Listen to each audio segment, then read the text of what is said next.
He was called a genius. I was wrong. I hope you can forgive me. I pray for your happiness. But I was swanning around. Oh, Lord, it's good to be here with you, Mr. O'Brien. On this fine New York spring day. How are you now? Oh, dear Faith, it's a great... What you want to do? You have my love and my blessing. I'm sorry this only came clear to me now that I'm dying, but it's how life rolls.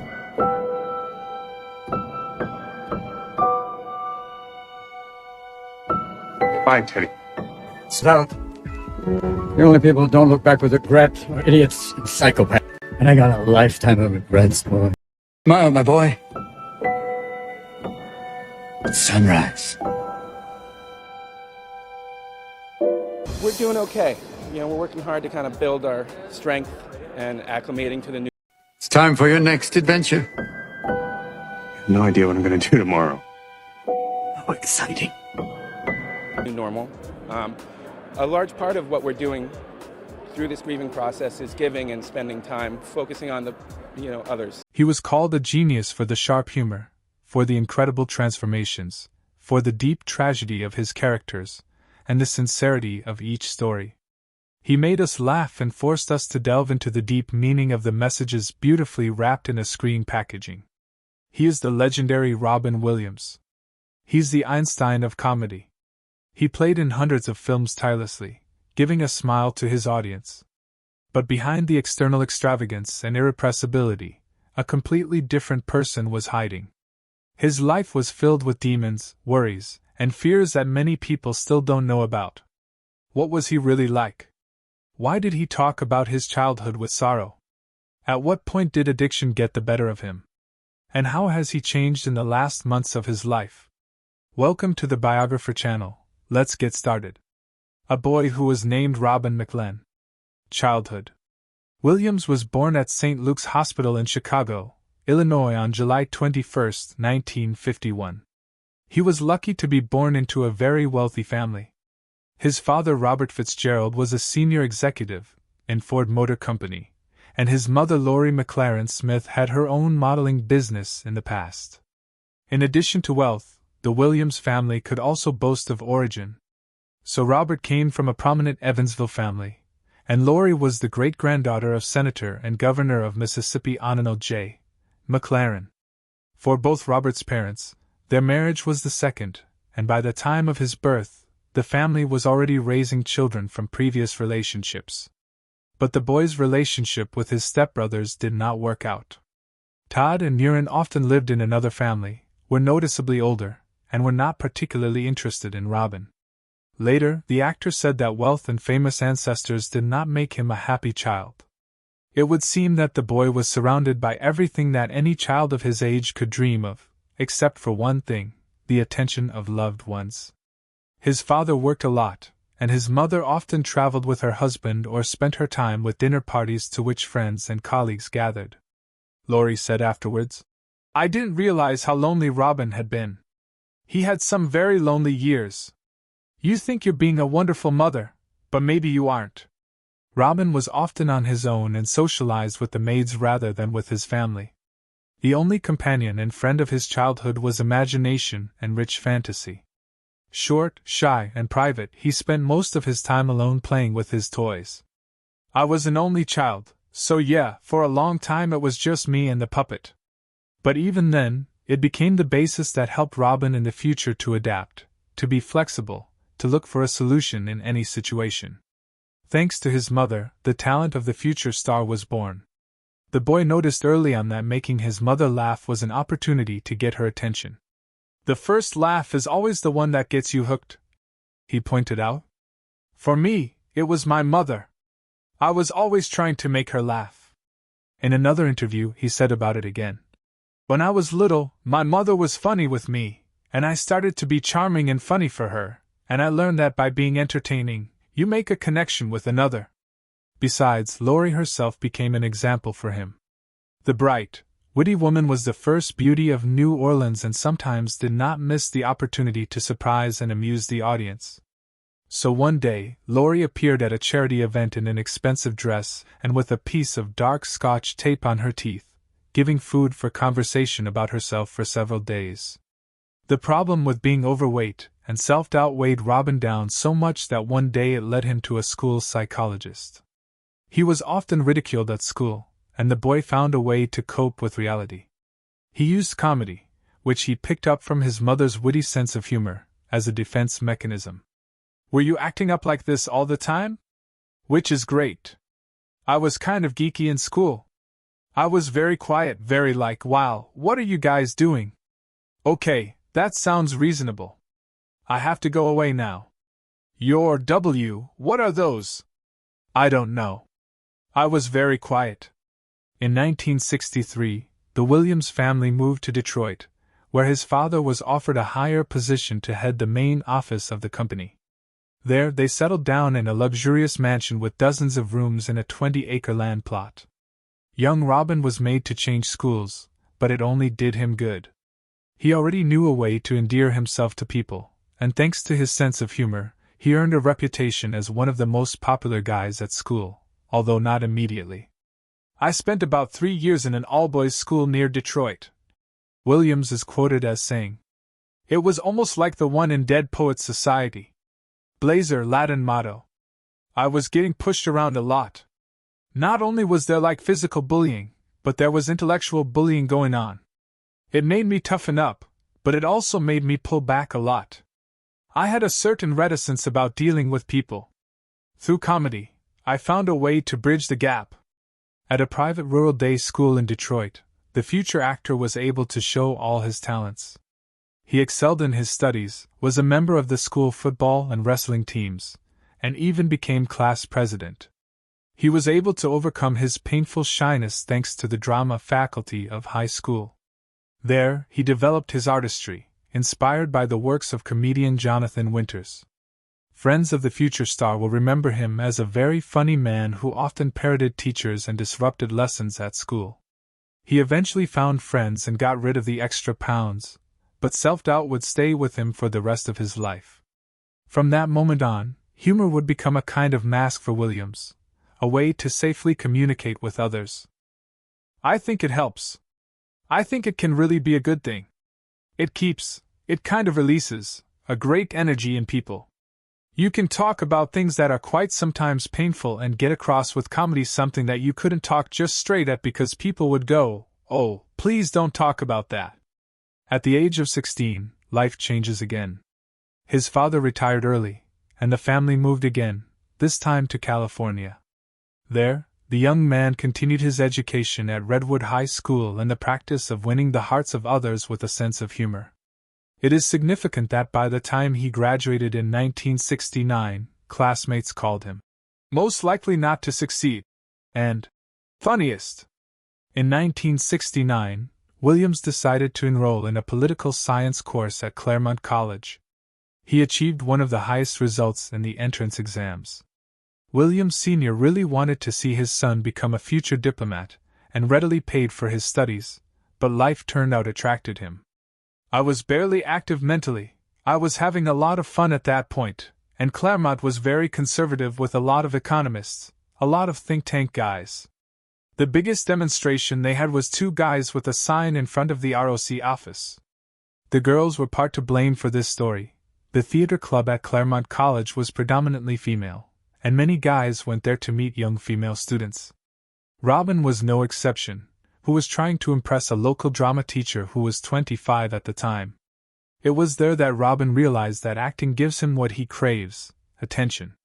People that could fit like 20 people, and then by the end of the semester, it was up to doing shows in the big auditorium for like 500 people. So it was like, this is working. This is great. Bad news is, it didn't help my political science course. A year later, he dropped out of Claremont College and moved to New York. His parents did not understand their son's choice and were very upset. Robert refused to support his son who chose a future on stage. The future star's life has not always been easy. He could be fed by classmates, troop leaders, or even a cleaner. Subsequently, even when Robin earned the first raise of fame, the respect from family did not increase for him. For a long time, the parents could not come to terms with the choice their son and those around him. So one of the classmates recalls, We had to enter the house secretly. We slept in his bedroom and entered through the window, all this because we were from a theatrical environment, and it was forbidden in the family. Later, this situation will be reflected in one of Williams' works, Dead Poets Society, where the actor saw the story of the struggle for a dream and the confrontation between a young man and an authoritarian youth. Robin began his career by performing in front of an audience while simultaneously studying theater arts at Marin College. During rehearsals on stage, he often improvised, putting cast members in hysterics. Professor James Dunn recalled that the depth of Williams' talent became especially evident for him thanks to the production of musical Oliver, where Robin performed as Fagin. Dunn called his wife after one late rehearsal to tell her that Williams was going to be something special. Robin's first performance as a comedian took place at the Holy City's Zoo Club, where he went from being a bartender to performing in public. There, he also got acquainted with the complex world of stand-up comedy of the 1970s, during a period when the sexual revolution, rock and roll, and the mass distribution of illegal substances flourished massively in culture. According to critic Gerald Nachman, Williams not only got into the very center of these processes, but also helped lead the bubbling comedy renaissance in those years. This stuff multiplied at a terrible rate. Almost everyone in the industry had problems with it. Later, the actor admitted that he saw how the greatest minds of his time turned into dirt. Robin understood the situation in which he had to work. He described comedy as a violent field where the lifestyle of partying, alcohol, and illegal substances took their toll. They'd burn out.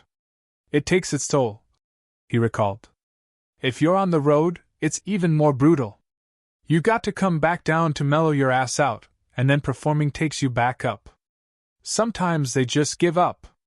But it was there that he learned his incredible improvisation, thanks to an unruly and often tipsy audience that did not always respond well or adequately, and the comedian was either looking for a way to make contact or he left the stage.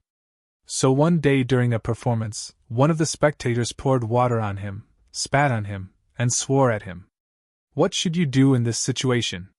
That's right, play the pool scene. Is nobody in the audience listening? Create imaginary characters. At its core, it was a survival school. It was usually, you start off performing in bars, where you can't really take the time because people go, and it's oh, you doing now? And those are usually people who own the club. So I started to develop a style that was just very much like, synaptic quick firing, moving so they never really had a chance to lock on as a target.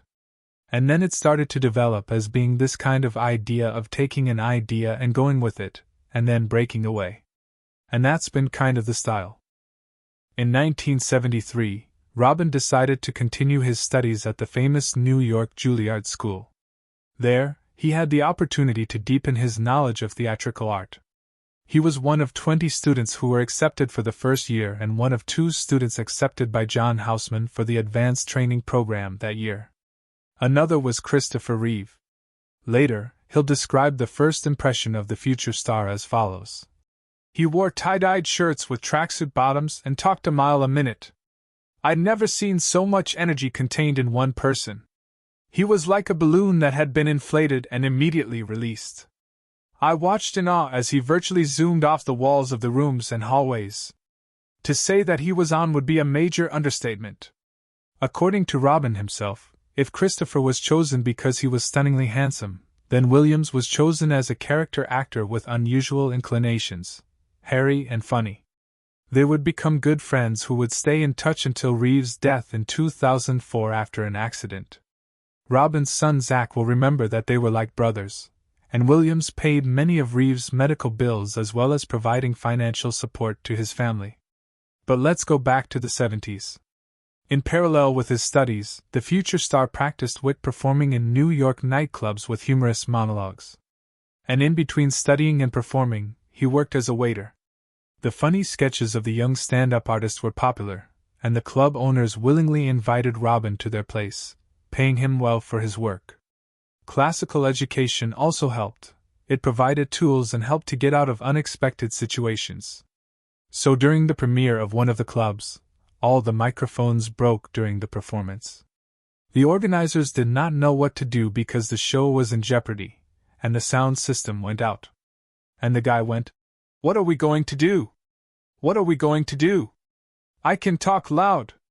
And that was the first time, and that when I kind of also determined my style of just being off mic and not a standing target. The whole audience, and using that ability to project my voice to kind of change the perspective in the room. So that was the beginning of using literally one of those skills. Robin did not study at Juilliard School for long. Houseman understood that in front of him was a talented actor, and the school could no longer teach him anything. His opinion was shared by another theater school teacher, Gerald Friedman, who noted Williams as a genius and believed that the conservative teaching style did not suit him. "Mr. Williams, the theater needs you. I'm going off to sell Volvos." Therefore, Houseman tried to influence a talented student, advising Williams to quit the business of a restaurant comedian and not waste his talent, but go conquer Hollywood. Robin returned to San Francisco where he was looking for work, but it was without success.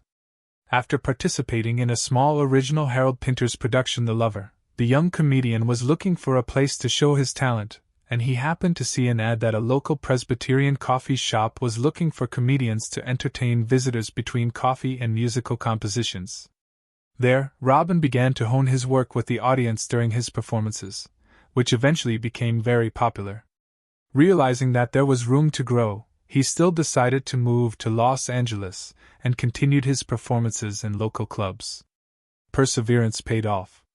At one of these shows, Williams was seen by famous producer George Schlatter, who was looking for new faces for the show Laugh-In. The young comedian impressed him so much that Schlatter asked him to take part in the revival of his project. Laugh-In, with Robin's participation, was released at the end of 1977 and became the artist's debut appearance on television.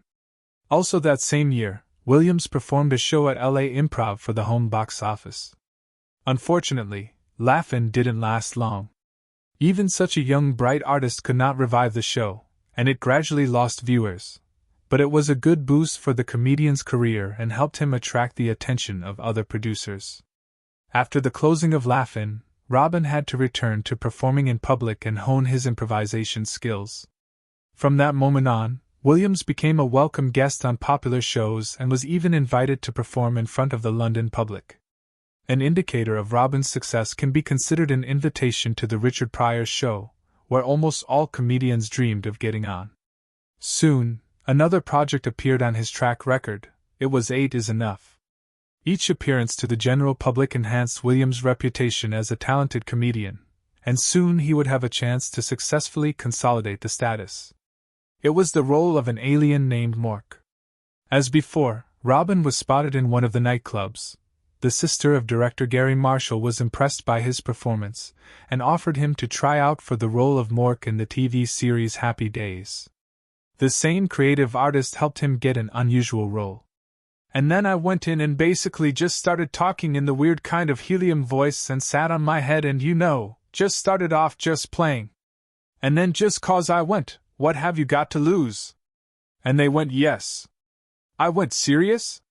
And so I got the gig. The alien appeared in just a few episodes, where his character was sent to observe the Earthlings. But the character was so liked by the audience and the creators of the show that the story about Mork got its spin-off. There, he not only stayed on Earth but also fell in love with an earthly girl. In tandem with Pam Dauber, Williams worked in a funny sitcom for 4 years from 1978. He was there like a duck to water. His eccentric character was constantly joking, dressed in colorful outfits, and got into funny situations. Mork soon became one of the most recognizable characters in the United States, and the actor's popularity skyrocketed. Being at the dawn of his career, Robin received his first big successful project and his first award, the Golden Globe. It was not surprising that top magazines began to be interested in him. In March 1979, Williams appeared on the cover of Time and soon on the front page of Rolling Stone magazine. In 1979, he gave a live comedy show at the Copacabana in New York called Reality. What a concept, for which he got a Grammy. But success had the other side of the coin. Robin's dependence problem began to worsen during his work on Mork and Mindy. This problem would become his faithful companion throughout the 2 decades while the actor's career would strive upward. After a dizzying success on television, Williams began to actively act in films. "Mama, I'm on TV!" In 1980, he appeared in the comedy musical film Popeye, where he played the role of a seasoned sailor. Despite the fact that the picture did not succeed, it became the next step in the actor's career. 2 years later, The World According to Garp was released, which earned high reviews from both viewers and critics. The film adaptation of John Irving's novel was one of the few successful attempts to create a film no worse than the original story. The plot tells us about a young writer and his attempt to find himself in this life, achieve his dreams, and figure out human relationships. Eccentric, tragic, and comical, touching and real, you will find such definitions for the picture on the web, and they'll be equally true for both the film itself and for Robin, who played the main character. I thought the acting was unconventional and absorbing, especially by Williams, by Glenn Close as his mother, and by John Lithgow as a transsexual. I thought the visualization of the events by director George Roy Hill was fresh and consistently interesting. That's what Roger Ebert wrote about the film, awarding it 3 stars out of 4. The World According to Garp is a charming old-fashioned coming-of-age story about a writer chronicling his adventures and using his experiences to craft his stories. However, it's not T.S. Garp, Williams himself, who's larger than life, it's the world and characters that surround him. Liam Goffin will write about it 40 years later in Collider. Robin didn't stop there, of course. He worked hard developing his comedy and drama skills. One by one, there were released pictures as The Survivors, Moscow on the Hudson, The Best of Times, Club Paradise, Seize the Day, and each of them, whether he's a simple office worker, a Soviet musician, or a firefighter who happened to be on a small Caribbean island, the actor portrayed first of all a simple real guy who wanted to believe he managed to win the hearts of the audience who experienced all the troubles and joys with his characters. Of course, it wasn't without effort. So for the role of Vladimir, a Soviet circus musician in the film Moscow on the Hudson, he had to take an intensive Russian language course and learn to play the saxophone. Despite the fact that initially the director of the picture, Paul Mazursky, was quite satisfied that Williams read a few Russian lines from a piece of paper and imitated playing a musical instrument, the latter thought otherwise. Robin did not want to engage in mimicry. Immediately after receiving the role, he grew a beard and hair and stubbornly engaged in training. During the filming in Munich, it was very important for Williams to be able to blend in with Europeans, and therefore he was already perfecting the accent in the process. Playing the saxophone became easier, and this is despite the fact that the artist had not played any musical instrument before except for the harmonica. Moreover, Robin couldn't even read music. That's why he took lessons from Greg Phillips before filming, simultaneously studying for several hours every day. Even though I insisted that he learn to read music, his mind was so fast that we would, I thought, be reading a piece and he would memorize it as quickly as we played through it. So then when I would say to Robin, "Why don't we go back to bar 15 or 16? He would go, yeah, where's that?" Because he had it in his head but he couldn't tell on the music where it was. According to the book by David Koff, a friend of Williams, the actor had a photographic memory and could parody any accent, and people who had never worked with Williams claimed that there were no roles he would not have played. The actor instantly transformed into different characters, spoke a variety of dialects, and even unfamiliar languages. But even this poorly explains how he was able to learn Billy Strayhorn's "Take the A Train" in such a short period of study. Despite all efforts, Moscow on the Hudson was a modest success and was met with restraint. On the review aggregator website Rotten Tomatoes, 73% of 77 critics' reviews are positive with an average rating of 6.8 out of 10. The website's consensus reads, "With Robin Williams' affecting portrayal as a Russian immigrant at the center of its fish-out-of-water story, Moscow on the Hudson soars with an abundance of laughs and heart. You had to be happy to be in America. This country okay?" Despite the fact that Robin really needed this success after the not very commercially successful The Survivors, The good reviews of the acting were an indication that his potential had not yet been revealed and everything was still ahead. Subsequent works were evaluated no better. They noted Robin's good acting in an average, mediocre movie. Seize the Day had been called unnecessarily depressive and protracted.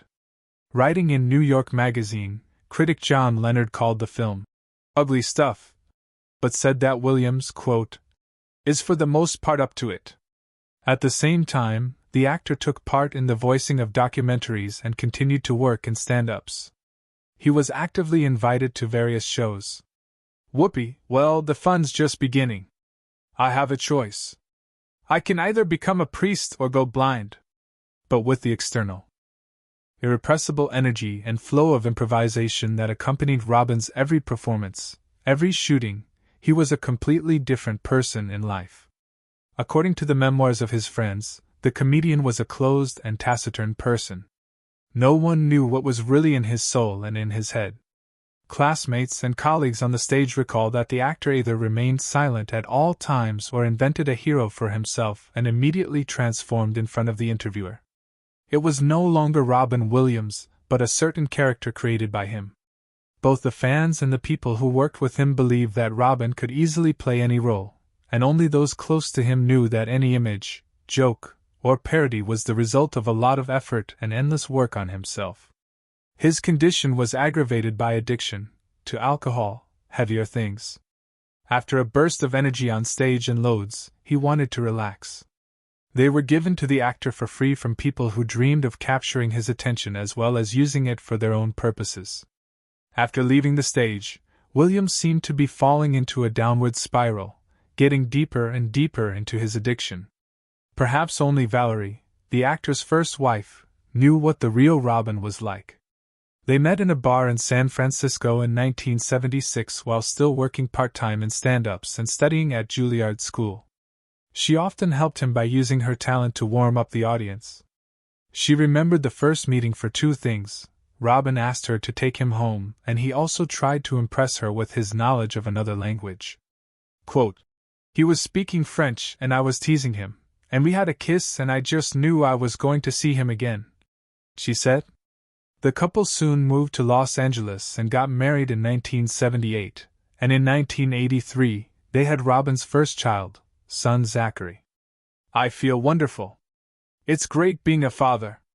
My son has a great trick he does. He goes, "Father, father, look, look, I don't have neck muscles." It's incredible to come home late sometimes to see my wife standing, going, "He's in there." You feel like Max von Sydow, going, "I will deal with the child." But the marriage didn't work out. The pernicious hobbies of the actor were the reason, as well as passion for the opposite sex. He was always looking for a connection or another character or an accent, she said of Williams. He was shameless. He would just do it. Family problems became public when one of Robin's mistresses sued him for $6.2 million for allegedly infecting her with herpes. In the 2018 HBO documentary Robin Williams, Come Inside My Mind, Valerie opened up about their relationship and admitted she forced herself to allow Williams' infidelity. He loved women. Absolutely loved women, she said. I understood, and I wanted him to have that, but I also wanted him to come home. As a result, the relationship ended 10 years after the wedding on the initiative of Valerie, who could no longer put up with the dark side of her husband's success. An accident interrupted the touring period. His friend and colleague John Belushi tragically died of an overdose after spending several hours with Williams and Robert De Niro on the same day.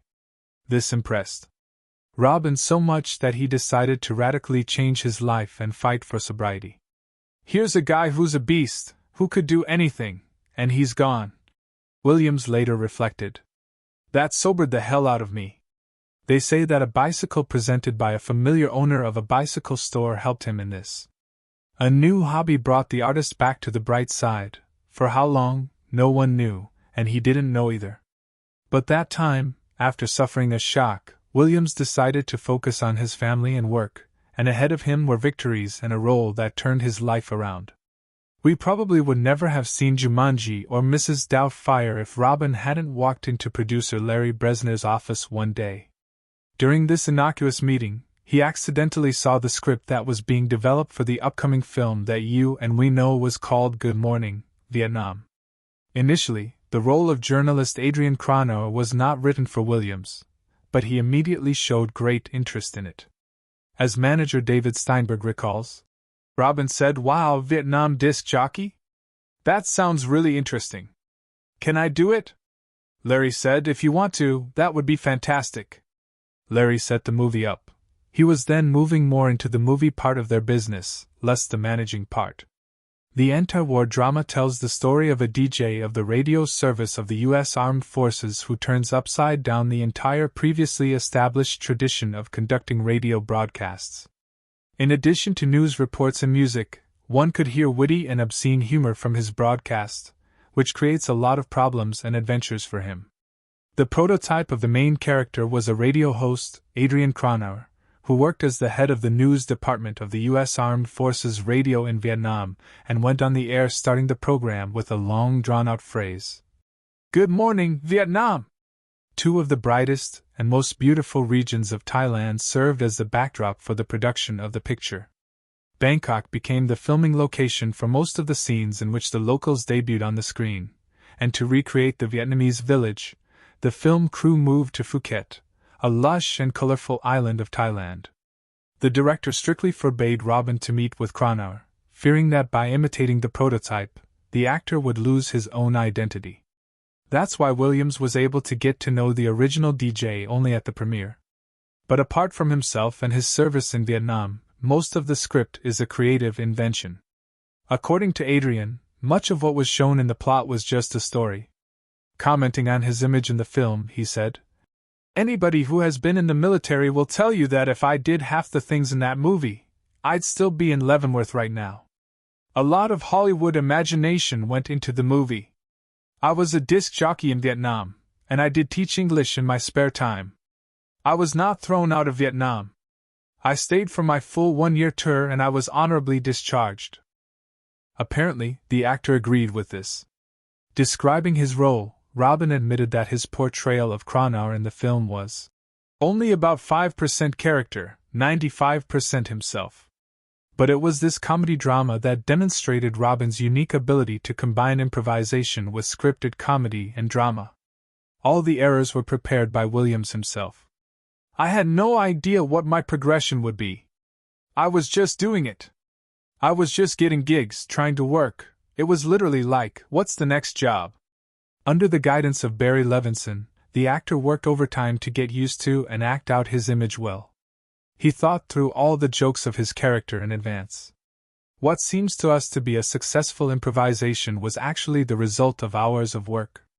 Moreover, very limited time was allocated for work, since the release of the film was planned for Christmas 1987.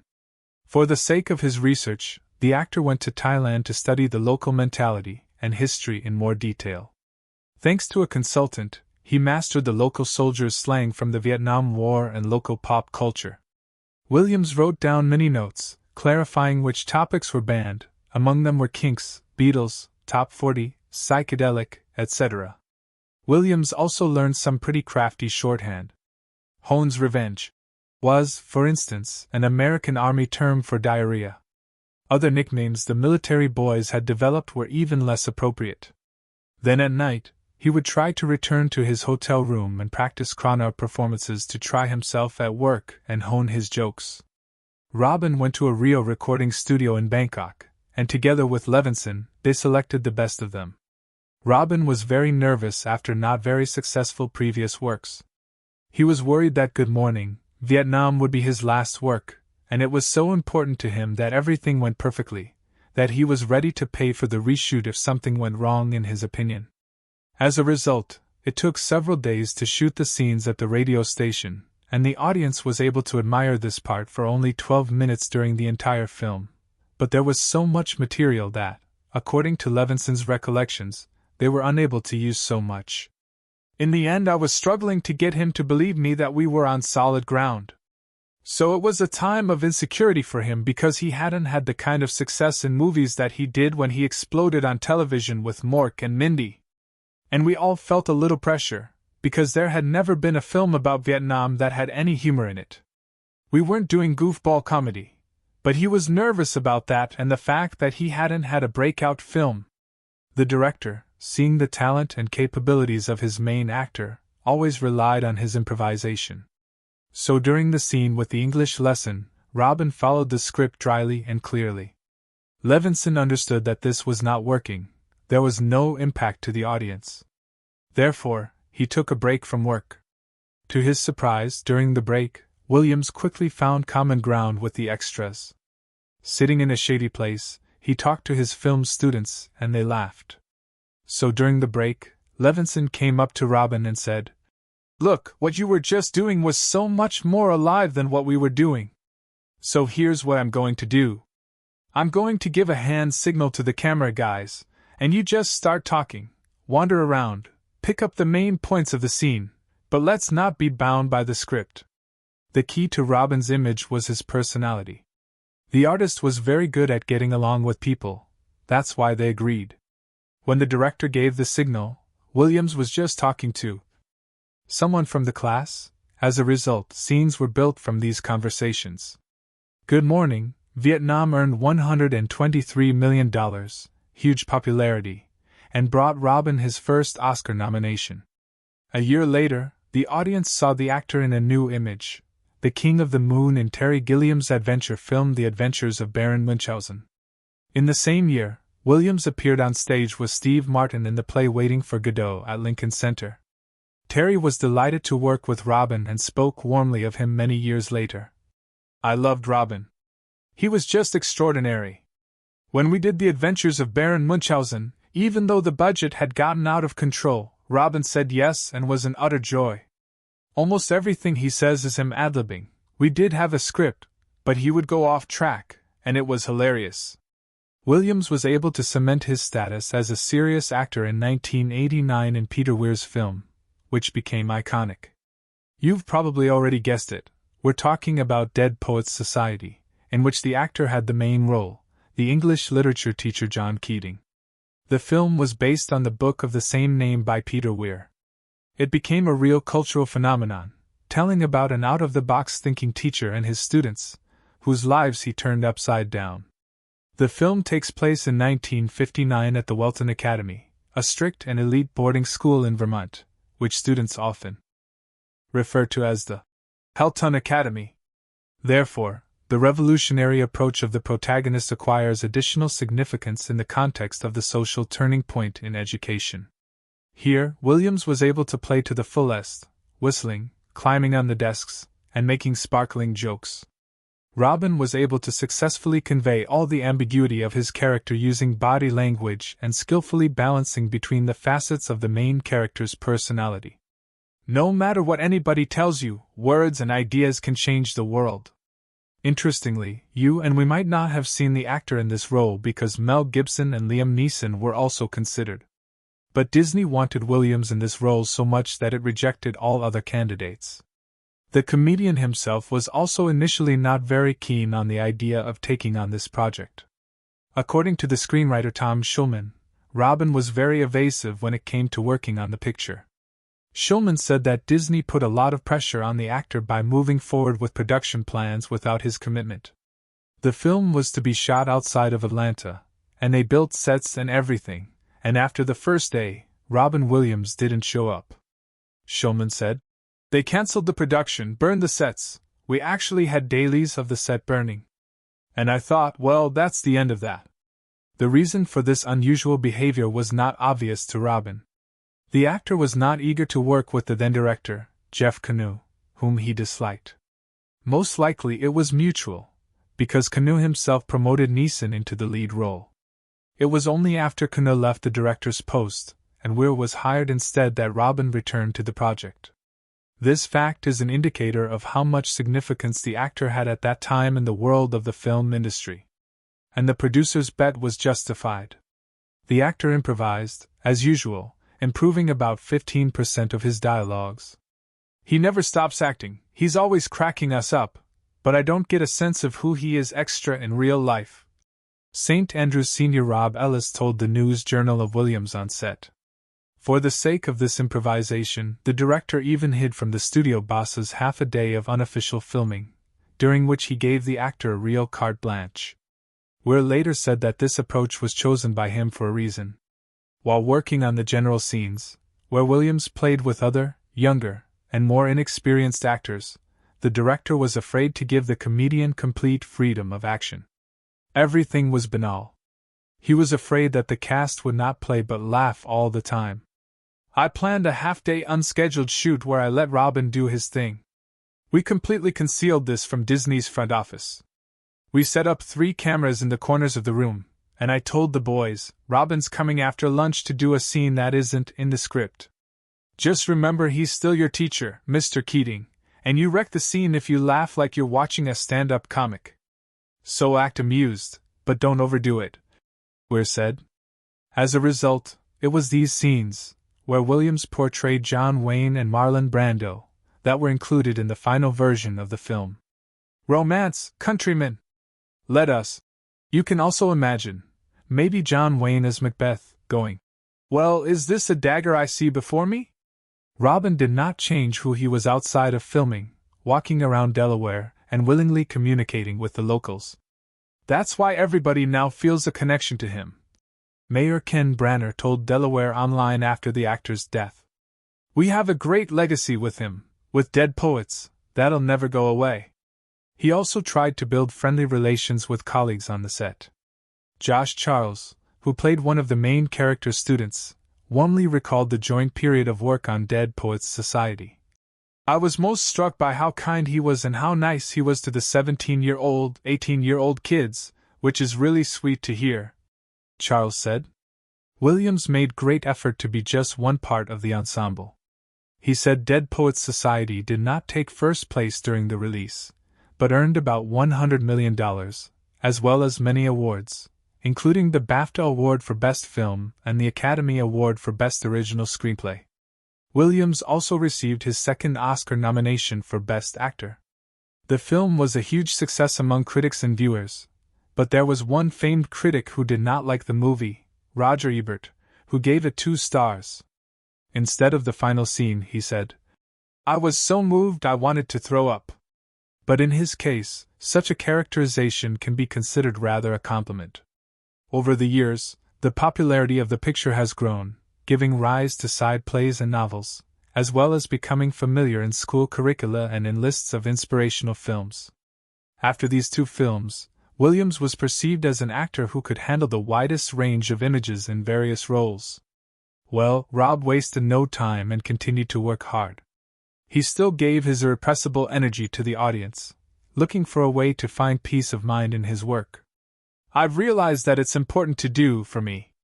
As you know, it's cheaper than therapy, number 1. And number 2, there's so much to talk about, you have a lot of things going on in the world, just the Pope alone. When dramas and comedies came out one after another, the actor expanded his dramatic range, not forgetting his vocation to make the audience laugh. In 1990, Williams, together with Robert De Niro, revealed the secrets of the human brain in Penny Marshall's Awakenings. The film was based on real events, the circumstances of 1969 to 1970, that happened to neurologist Oliver Sacks, and the script was based on his memoirs about it.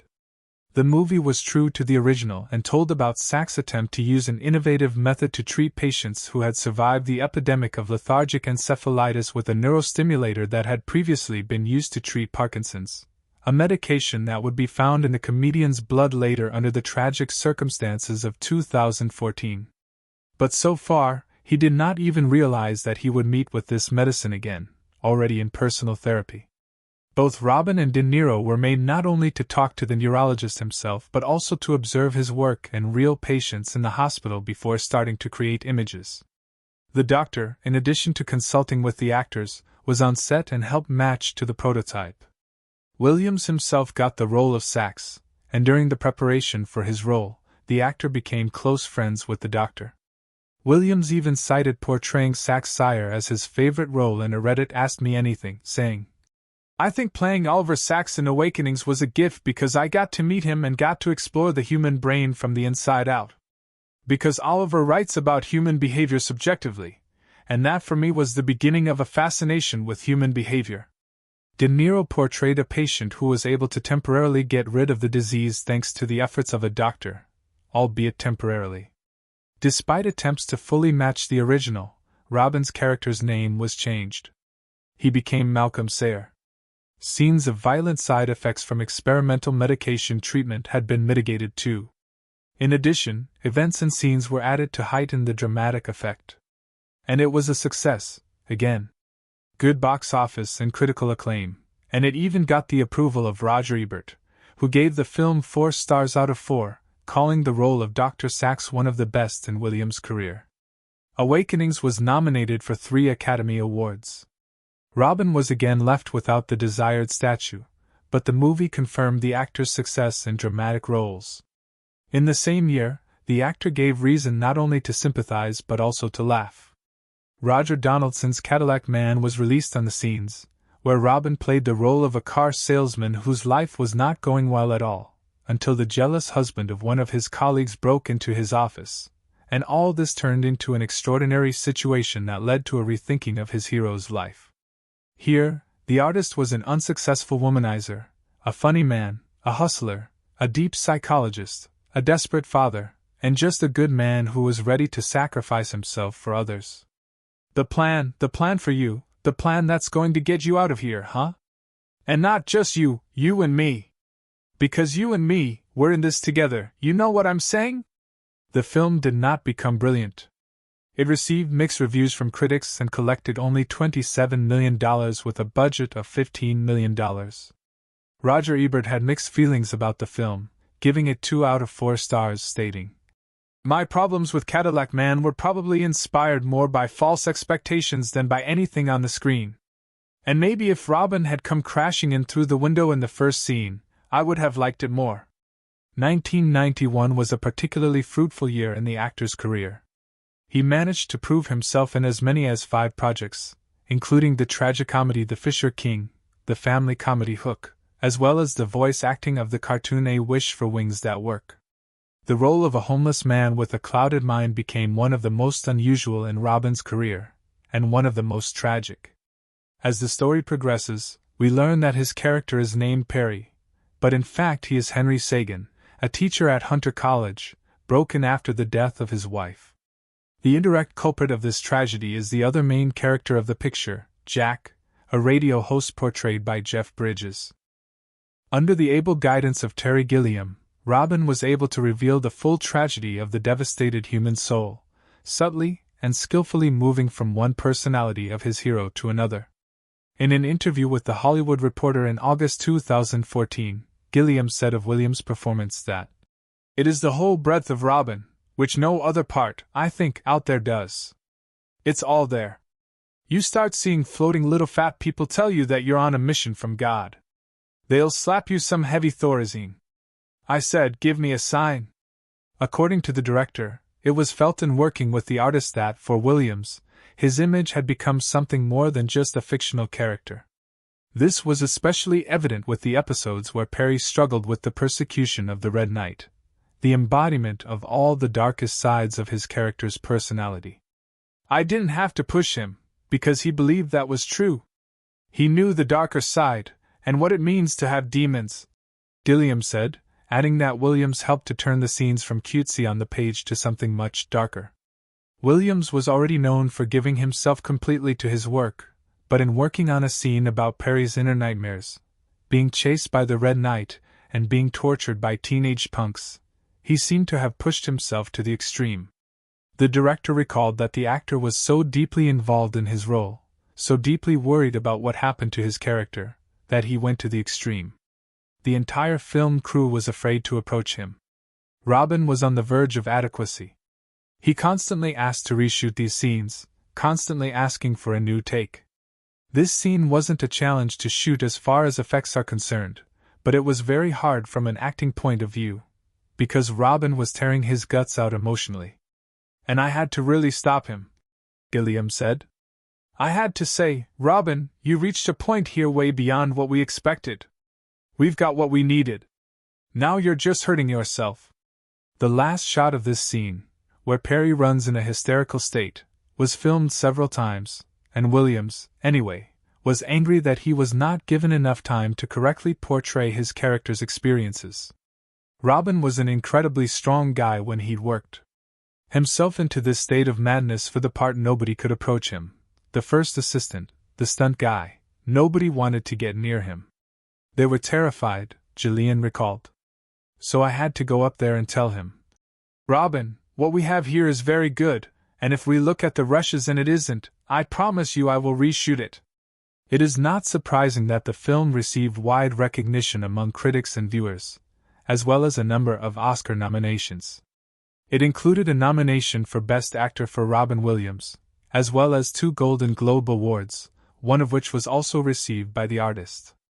The Fisher King is still considered one of Robin's best roles and an underrated work by Terry Gilliam. Less tragic but no less touching was the role of the grown-up Peter Pan in Steven Spielberg's family comedy, a classic children's story featuring a stellar cast including Dustin Hoffman and Maggie Smith, shown in a new perspective. What happens if the boy from everyone's favorite story still grows up, finds a job, and starts a family? What the hell's the matter with you? When are you going to stop acting like a child? I am a child. Grow up. In the film Hook, the actor plays an adult and tired Peter Pan rescuing his children from the captivity of the villain Hook. Finding himself in a magical land, Peter Pan suddenly realizes that the past has not gone away, and in his soul, he is still the same eternal child. He probably won't be surprised. Of course, Robin amused and entertained his young colleagues who played boys in Neverland, but sometimes he got very serious when it came to support during work. Actor R.J. Hammond, who played Thudbutt, said that while working on the film, several children began to bully him, and Robin noticed this, stood up for the boys, saying, "What are you doing? We're on a set. This is a major film. Why would you act like this?" It was really surprising because we always saw Robin Williams always joking, always laughing, always doing the craziest things, and when he would do that, all the kids would stop because they were so shocked that the 10-year-old child in him would stop for a minute or two, Hammond recalled. But for many children in the late 80s and early 90s, one of the most beloved characters was Genie in the animated series Aladdin. The project probably would not have had such success if it had not had such a variety of voice acting, which appeared through Williams' efforts. When the actor was offered the role, he showed no desire to take part in the Disney project, but he agreed anyway, deciding that he wanted to become part of this animation tradition and do something for his children. Initially, it was planned that the role of Genie would be smaller, but everything changed since the moment Robin crossed the threshold of the recording studio. As a result, the artist created more than 30 hours of dialogues, both scripted and improvised. The artist's monologues are full of jokes, puns, and parodies, and Robin made his character deep and charismatic, giving him not only his voice but also his facial expressions. As with any job, Williams devoted himself to it completely. He often had to be stopped. Ron Clements, co-director of Aladdin, shared memories with Variety. Each take, Robin would add and embellish, so by the 25th take, the scene had expanded from 3 minutes to about 20 minutes long. Robin kept coming up with more and more ideas, and he was consistently hilarious. At one point, they had to remove the Genie's lead animator, Eric Goldberg, from the recording stage because his uncontrollable laughter was messing up takes. Clements admitted that there was a lot of material left at the end of the work, but they could not fit everything into the final result. After all, the artist could have several humorous answers to each variant of the dialogue. For example, there was a scene where Genie turned into a bee and flew over Aladdin, who was worried about talking to Princess Jasmine. "How do I look?" we're asked in behind-the-scenes footage, and Williams wasted no time in replying, "Like a vampire on a day pass." Weir was unable to keep a straight face, and from that scene and beyond, Williams never ran out of quips and responses. Aladdin raised $504 million and became a real success. In addition to rave reviews, the cartoon got numerous nominations and wins, including 4 Oscar nominations, a win in Annie in the Best Animated Feature Film category, 4 Golden Globe nominations, and 7 Grammy nominations. The Genie is the perfect match of character and actor, with the character's presence in the film arguably the closest that has ever caught the genius brilliance of Williams on screen in all its glory. Lloyd Farley wrote about it in the Collider Review.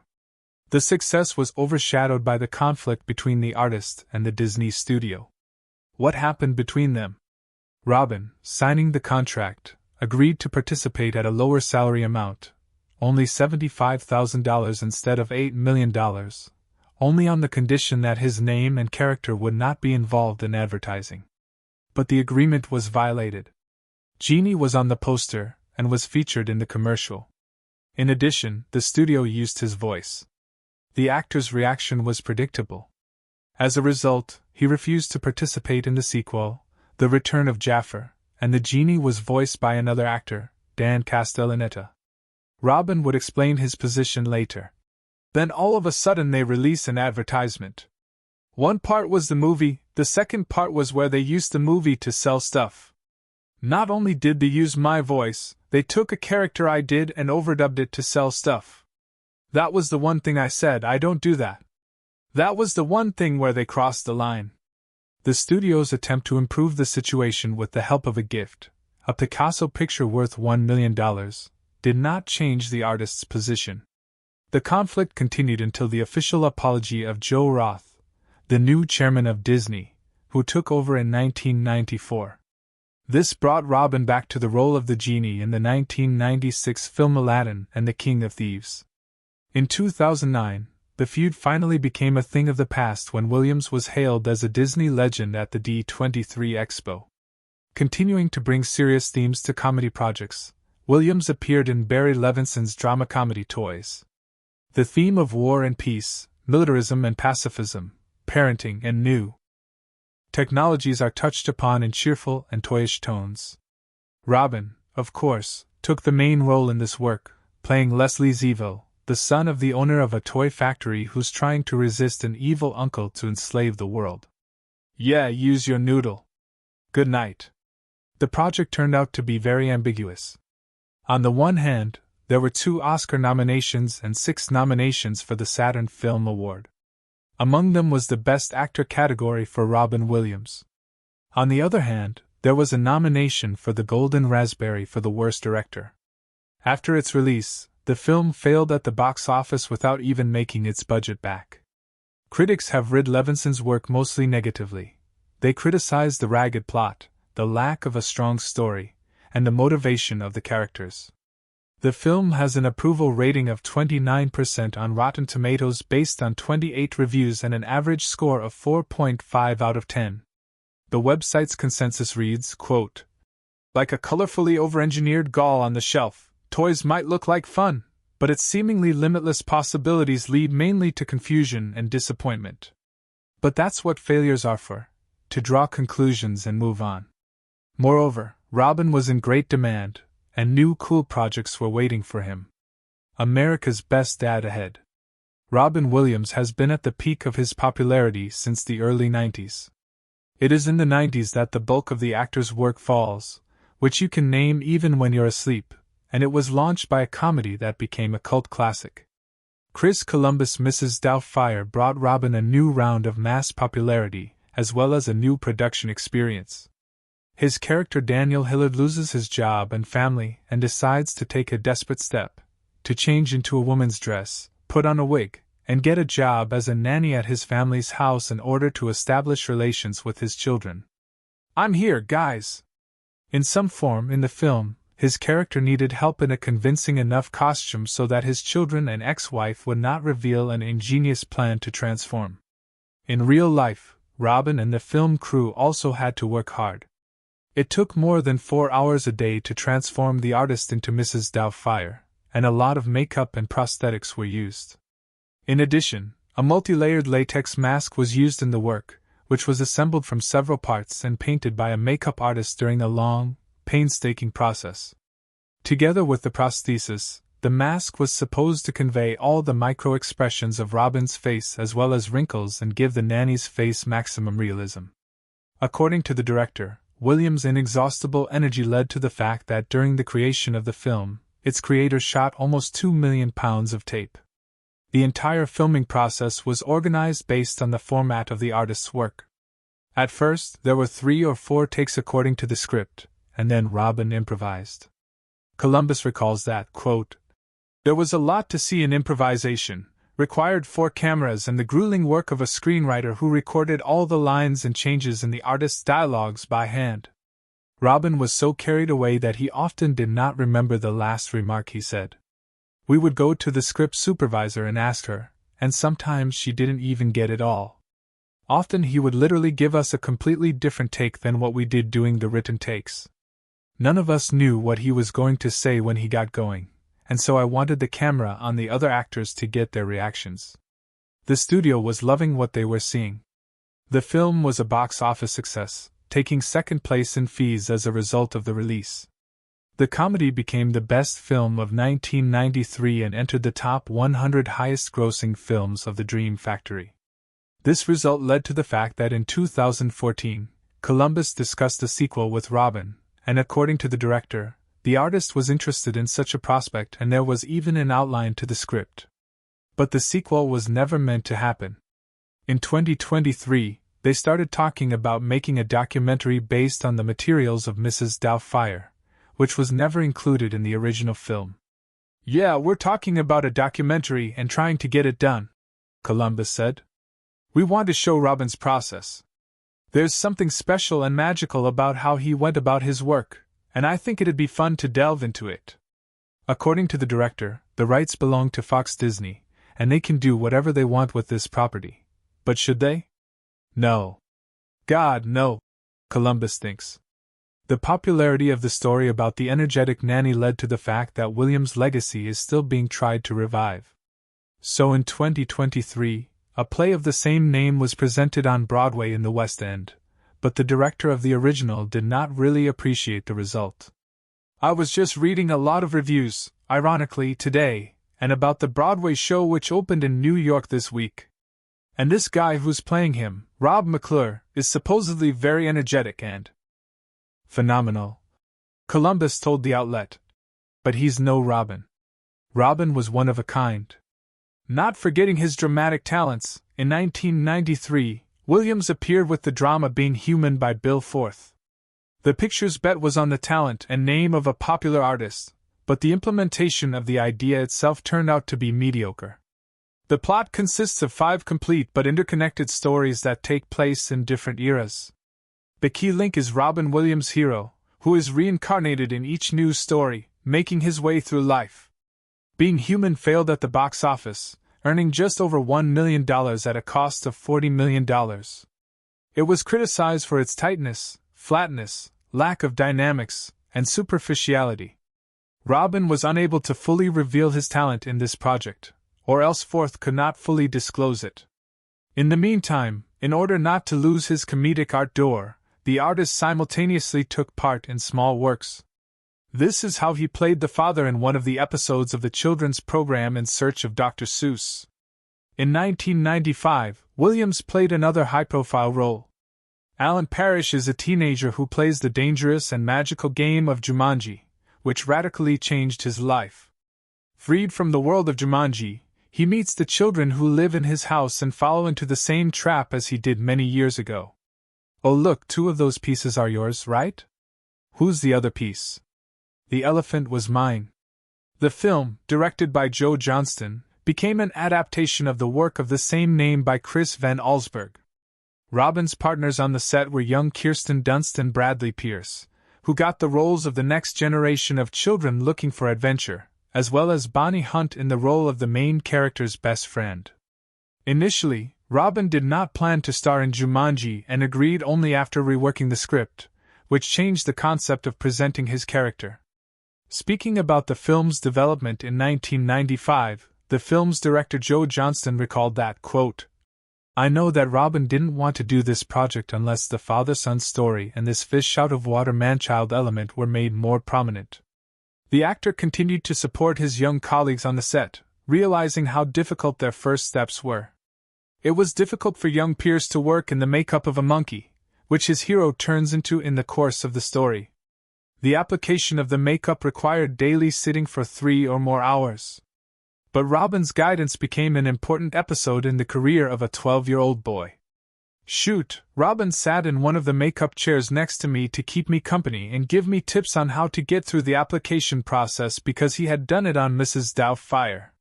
He was incredibly kind and generous with his time, energy, and wisdom. The epic story grossed $262 million, more than paid off the production budget. Not disdaining minor roles, Robin starred in parallel in such films as To Wong Fu, Thanks for Everything, Julie Newmar, 9 Months, and The Secret Agent. Mike Nichols' comedy The Birdcage became a way to break boundaries and talk to the audience about a topic that was still acute in world society at the time of the 90s, the theme of homosexuality. The attempt of the two main homosexual characters played by Robin Williams and Nathan Lane to meet the standards became illustrative for the mores of those times. In the context of 90s Hollywood, The Birdcage became a radical phenomenon, very important in supporting LGBT people. It seems to be a joke, but what if the main characters have to pretend to be a classic American family, all in order for their son to be accepted by the parents of the beloved girl, who are conservative people and hardly appreciated the way of life of the Goldman family? Don't use that tone to me. What tone? That sarcastic, contemptuous tone that means you know everything because you're a man and I know nothing because I'm a woman. You're not a woman. Oh, you bastard! What prompted the actor to star in such an unusual project?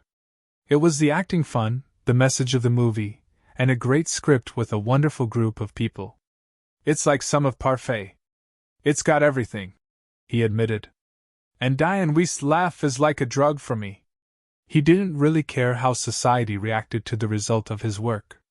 Moreover, criticism from conservative politicians by the actor was seen as additional advertising. Initially, Robin was offered the role of Albert Goldman, but despite the fact that he was used to wearing a wig and a dress, the actor refused. I wanted to play Armand because it gave me an opportunity to portray a very dry type of comedy versus being outrageous, Williams said. It was very interesting because it's restrained and reactive, finding different layers of behavior. Armand Goldman, in his performance, became no less elegant and bright a figure, and together with Lane they had a great time on set. It was laugh at first sight. We started riffing the moment we met. Williams recalled their first meeting.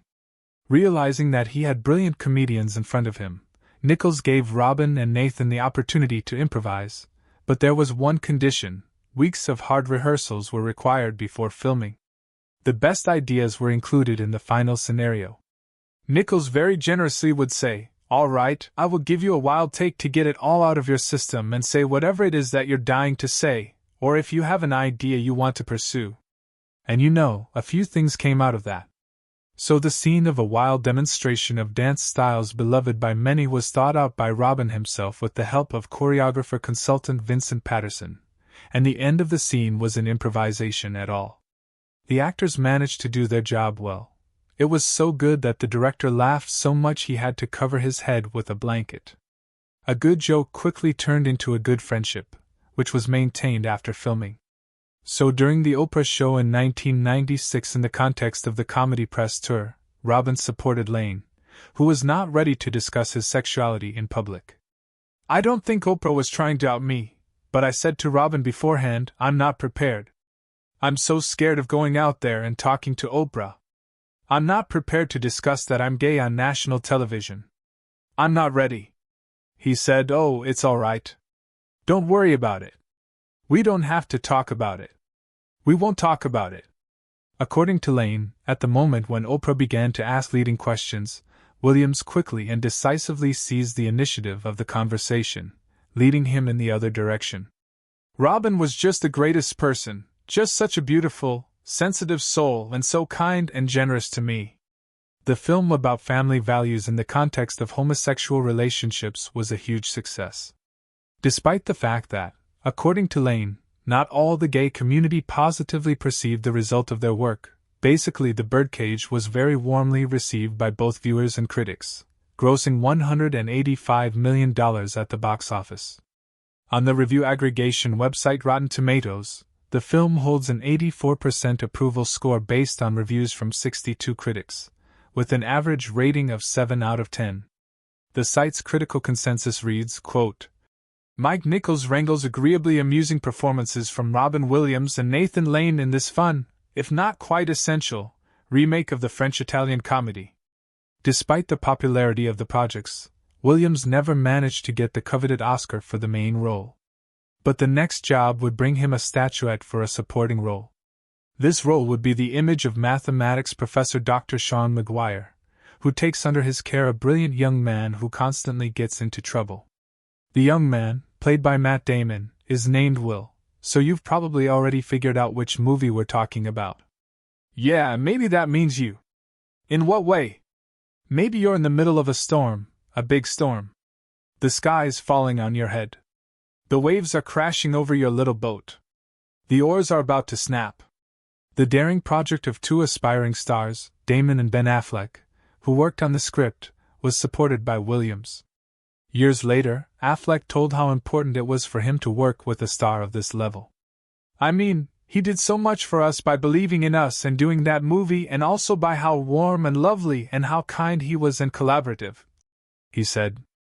And I just thought, well, if this guy can do it and be kind to people and collaborate and work with people and care about them and listen to them, I certainly can.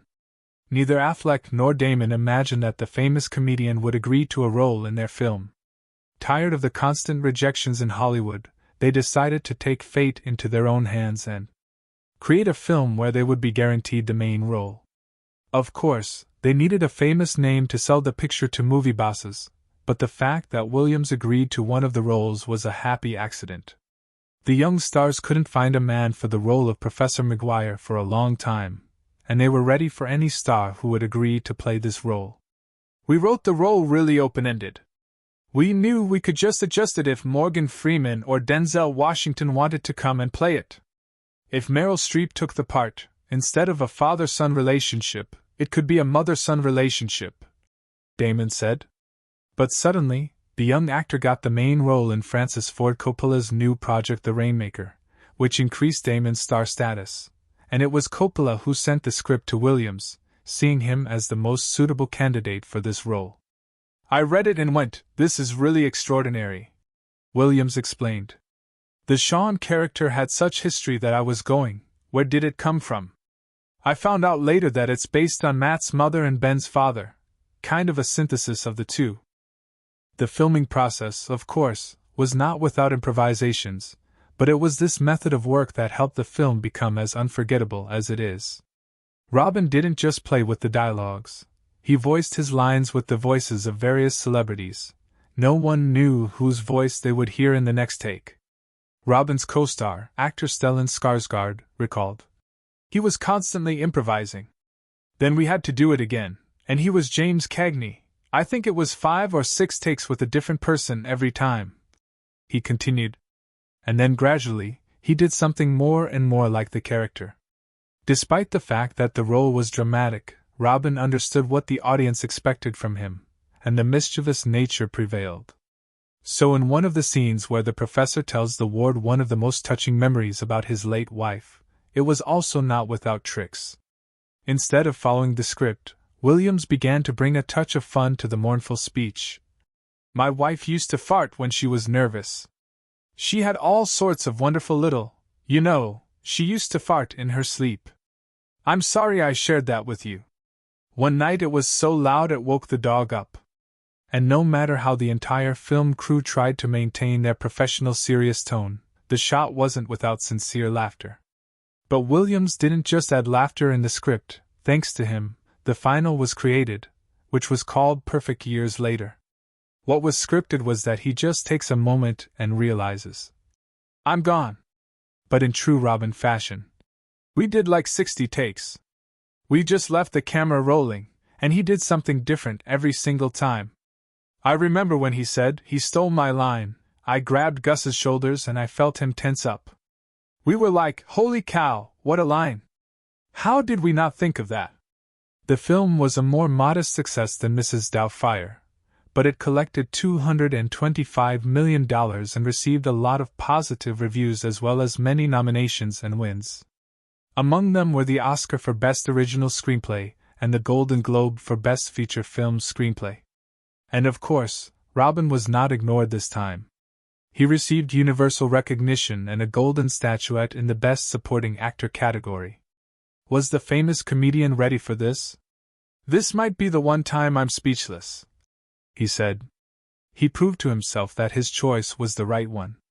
An indicator of this was the phrase that followed. "I want to thank my father up there, the man who, when I said I wanted to be an actor, he said, 'Wonderful. Just have a backup profession, like welding.'" And then he raised the statuette above his head, as if showing it to his recently deceased father. In the meantime, we'll move on to the next chapter. Click on the subscribe button and the bell so as not to lose our new videos. Breaking Bad. In the late 90s, Robin became a Hollywood legend. He was already over 50 at that time, and the actor could only choose the roles he wanted. He easily played charming intellectuals and grotesque characters and fit into almost any tone of the film. Nevertheless, he tried to work hard and discover new facets of talent for his viewers. During this period, works appeared that are completely different from each other in mood, but still fascinating in their individuality. In Vincent Ward's touching drama What Dreams May Come, the actor got the role of a man who goes to another world to meet his family as well as to save the soul of his grief-stricken wife. "Keep thinking of me. Come on. With me. Were we always with me? Well, with the people who finish each other's sentences, remember us?" The film became a box office failure and received generally average reviews. On the film critics' website, it earned an average of 4 out of 10 points. They criticized the plot and inconsistency with the original, the novel of the same name by Richard Matheson. But there were also those who appreciated Williams' work in touching philosophical projects. Roger Ebert gave the movie 4 stars out of 4, calling it beautiful and breathtaking.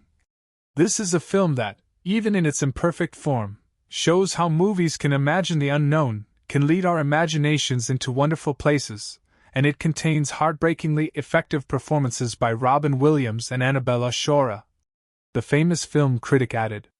In addition, What Dreams May Come received 2 Oscar nominations in the categories Best Art Direction and Best Visual Effects, winning the latter. Tom Shadyack's project starring Robin also. Patch Adams turned out to be controversial. Paradoxically, it was both praised and criticized for the same things, for the humor, for the script, for the portrayal of the main character, which was based on a prototype, the real Dr. Hunter, Patch Adams. Some saw Robin's game as an insult to the real Adams, and the jokes were mistaken for inappropriate antics. Others saw a person who was able to overcome his demons and help, albeit unconventionally, people who were on the verge. There was also a person who was not afraid to go beyond the boundaries of normality, be funny, and change existing approaches to his profession. Well, this scene caused a lot of gossip. "Well, I'm happy to see you finally decided to conform. More than you know, sir." Among those who did not appreciate the film was Patch Adams himself, who was rumored to have told Roger Ebert that he hated the film. In an interview with New Renaissance, he said, "After the movie, there wasn't a single positive article about our work or me. There were dumb, stupid, meaningless things. It made my children cry. I would become a funny doctor. Imagine how shallow that is relative to who I am." Ebert also didn't hold back and called the picture shameless, saying that it made him want to spray the screen with Lysol. Despite this, the film paid off well, earning $200 million and was also nominated for 2 Golden Globe Awards, including Best Motion Picture, Musical or Comedy and Best Actor, Motion Picture Musical or Comedy for Robin Williams. The next 2 works of the actor were the development of his dramatic talents. They touched upon questions of ethics, morality, the causes and goals of human existence. They did not succeed after the release due to the untimely release. They were crushed by brighter and louder films seasoned with the entourage of modern technology. These works became a jewel in the actor's career. This period will be marked by a sentimental work. Jacob the Liar tells the story of hope in the context of survival in the Nazi-occupied Warsaw Ghetto. Robin plays the role of a pancake seller, Jacob Heim, who inadvertently took on a huge burden to become the hope for many of his compatriots. Having once lied, he now has to lie constantly to keep the light on inside his friends and family.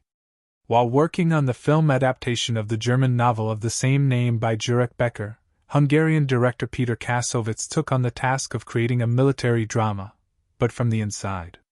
His characters fight not with weapons but with willpower. And who would be better suited for one of the main roles if not Robin? His jokes and skits became an appropriate way to diversify a heavy and intense plot. The film Bicentennial Man, in which the actor plays a humanized robot, became no less life-affirming. It was a robot looking for himself and his place in this world. The film is based on the novel The Positronic Man by Isaac Asimov and Robert Silverberg and the novella The Bicentennial Man by Asimov. It perfectly conveys the ideas put in by the famous science fiction writer. Chris Columbus, known to many for family comedies, took over the film adaptation. That's the kind of warm, sincere, entourage movie that turned out to be in the end. Why did the film fail at the box office, grossing $87 million with a budget of $100 million? Fans of the movie suggest that the fantastic poem, which raises complex moral issues, simply came out at the wrong time. It was not ambitious and spectacular enough. It's not technological enough for a movie about a robot. It was too idealistic and fabulous for the viewer. The studio's interference in the marketing of the film also influenced it. The sci-fi drama was presented and marketed as another eccentric comedy full of slapstick and jokes led by Williams, and the viewer did not get what he came for at all.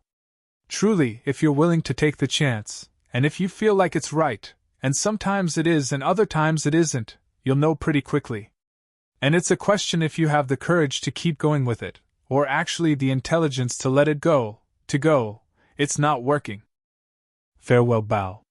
Since the beginning of the new millennium, Robin's work has also been interspersed with dramas and comedies. The actor did not disdain episodic roles either.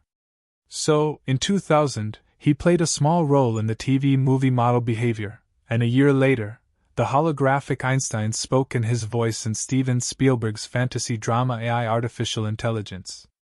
But there was an increasing emphasis on serious, dramatic, even tragic roles, on complex, ambiguous topics. There was less sad smile and nostalgic philosophy in them, and the themes of human loneliness, violence, and guilt were more prominent. During this period, there were 3 roles that could be safely called villainous in Robin's filmography. The first of them was the role of Seymour Parrish in Mark Romanek's thriller 1 Hour Photo. What happens if an insanely lonely, unhappy person becomes obsessed with someone else's happiness? Let's add here the elements of stalking, the personal drama of the main character, and a tense, vicious plot. Williams immediately accepted the lead role as soon as he saw the script. The reason for all this was the desire to move away from the image of a comedian with sad eyes and prove himself as a deep character actor. I've got to do this movie because it combines both the visuals and this great script. This is, really interesting work. In order to portray such a complex character, he and Romanek had to find their own way, far from the standard method. They eventually found a perfect way to release his energy. I'd go blow it up, then come back and be very free and be very kind of calm, Williams said. And they did it. The director shared in an interview what it was like to work with the famous comedian. I think there's a lot of tension that's created because we know Robin Williams from talk shows and the comedies and the stand-up, so we know that he's got this volcanic amount of energy. So, when he's playing this very repressed, restrained character, we know he's repressing a volcano. And that creates a lot of tension. With another actor, we may suspect he's, repressing a hiccup. 1 Hour Photo was positively reviewed by critics, especially for Robin's atypical performance, and also brought Williams the Saturn Award in the Best Actor category. Roger Ebert gave the picture 3.5 stars out of 4, writing that Williams' character was another of his open-faced smiling madmen, like the killer in Insomnia. He does this so well, you don't have the slightest difficulty accepting him in the role. The continuation of the Gothic period in the actor's career was the black comedy Death to Smoochie by Danny DeVito, where he shared the main role with Edward Norton. The film tells about another real underside of show business, which does not bypass even the children's niche. DeVito skillfully reveals to the viewer all the dirt and cynicism of the sphere, which eventually remains just a business aimed at money laundering. Presented as a light comedy, the film has a second bottom: shady business, vice, hypocrisy, corruption. It's not surprising that Williams did not avoid such a controversial and provocative project. His character, Randolph, Rainbow, Smiley, is a real negative character. And if in 1 hour photo you want to feel sorry for his character Seymour, in the end, we see dualism and contradiction in him. In the satire of DeVito, Robin is a caustic, cynical, hating bastard who hides a lot of internal complexes. "You are my slave, and this is my kingdom," conveys a whole range of emotions, gradually revealing his character, immersing himself in it. His looks, his voice, his facial expressions, and his dance of joy in the park, each of his scenes is a small masterpiece. How much expression, anger, negative charm. One of the commentators appreciated his performance, and it's hard to disagree with this. But not everyone appreciated the result of the work. Critics met the film with extremely mixed reviews, and the film became a box office bomb, completely failing. Peter Travers of Rolling Stone wrote, quote, "This black comic assault on family entertainment is going to set a lot of teeth on edge, if only his Dido material were better." At this time, David Starrett of the Christian Science Monitor called the film a razor-sharp satire, and the most refreshingly outrageous movie of the season. For this role, Williams was even nominated for his first Golden Raspberry as the worst supporting actor. The third villainous film of the year was the dramatic thriller Insomnia by Christopher Nolan. The main roles were divided between Williams, Al Pacino, and Hilary Swank, where Robin got the role of the unsuccessful writer and cold-blooded killer Walter Finch. The film was a remake of the Norwegian original film, but despite its Hollywood origin, it has neither sharp dynamics nor action. In a slow, hazy plot against the background of monotonous and gray Alaska, Robin was able to bring into his character insane features hidden under the external innocuousness. The viewer can discern the truth only in the eyes and in a barely noticeable smile. Under pressure, you don't always see the wood for the trees. You for one should have figured that one out by now. Williams himself described these 3 films in his career as follows. "For me, it's like Picasso's Blue Period. These have been dark movies." He asked his agent to find him one film and got 3 whole projects with really strange, bizarre roles. "And on a movie like 1 hour photo, you don't even know how dark it's going to be. People come in and think, oh, it's that nice man, and then it becomes creepier and stranger and more disturbing, and that's why I think it works, because people don't expect it from me," he continued. And what is the most memorable role of Robin Williams for you? Write in the comments. These roles mentally exhausted the actor. Worn out by his characters, Robin began to sink back into the abyss of alcohol. He felt this need especially acutely while on set in Alaska. He felt lonely and scared again. Suddenly a thought crept into his head: maybe a drink will help. When he drank his first beverage, he felt wonderful. But soon the next thought came: it's a problem. And you're isolated. There was the dullness, the external hopelessness, the psychological pressure of the film. He also had the pain of a departed close friend, Christopher Reeve, who died in 2004. Some suggested that this was what knocked the actor down. No, it's more selfish than that. It's just literally being afraid. And you think, oh, this will ease the fear. And it doesn't. What was he afraid of? Everything. It's just a general, all around, it's fearfulness and anxiety. Williams explained. It took only a week for him to realize how stuck he was in alcohol. For that first week, you lie to yourself and tell yourself you can stop. And then your body kicks back and says, no. Stop later. And then it took about 3 years. And finally you do stop. This naturally led to problems. At some point, he realized that he had reached the edge. One of the situations that prompted him to start solving something was the scandal at the Sharon Stone charity event, which took place in Cannes. Williams drank heavily and became a topic of discussion for the paparazzi. The intervention of the family helped, which pushed the actor to receive treatment at a rehabilitation center in Oregon.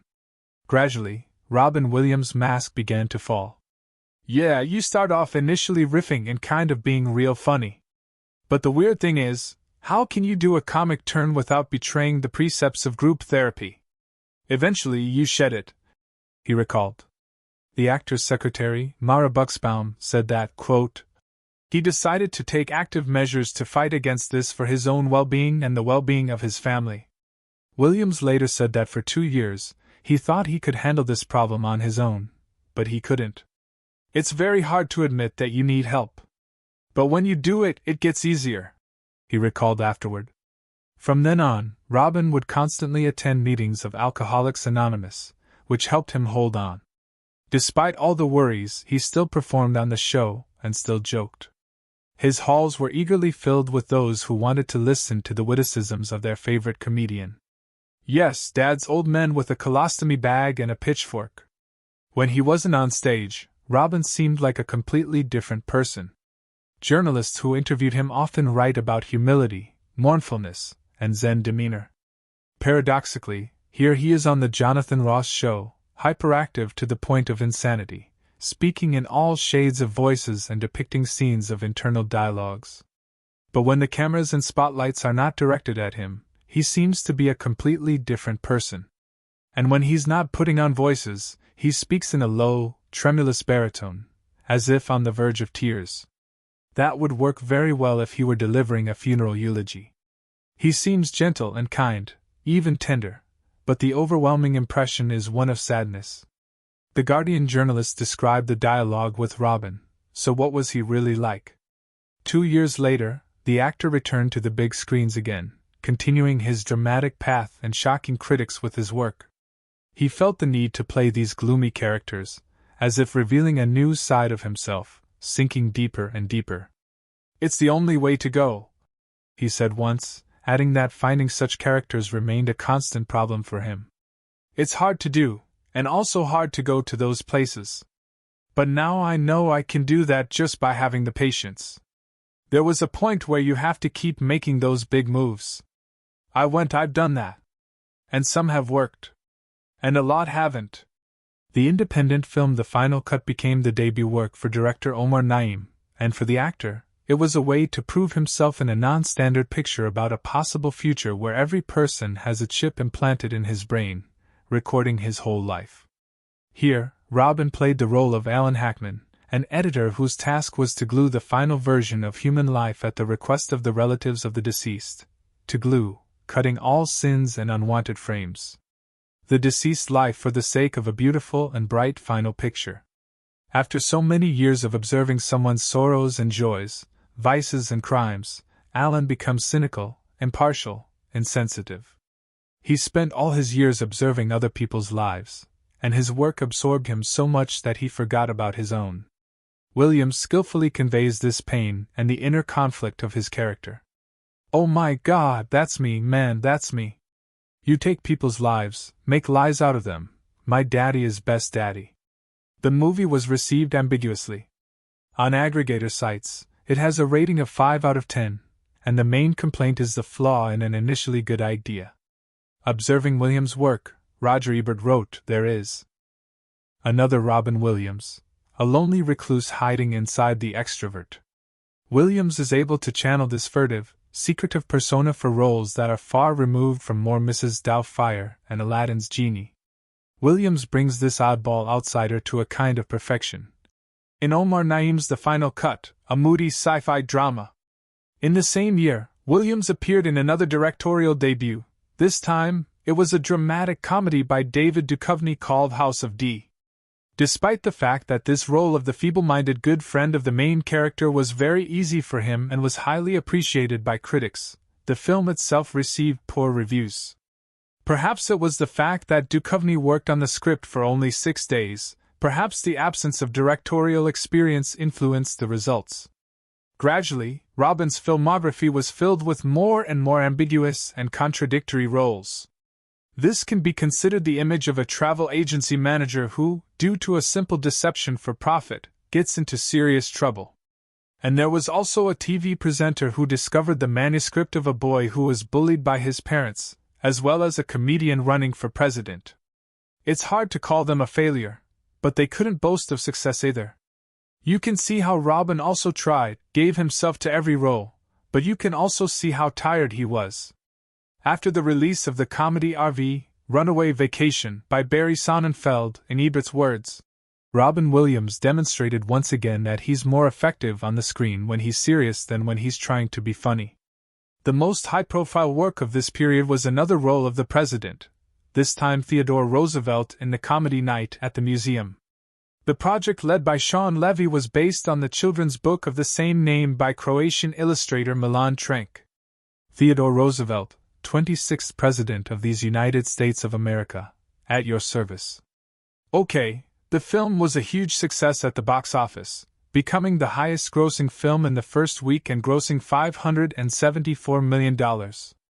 It received a lot of nominations including Saturn Awards, MTV Movie Award, and National Movie Award.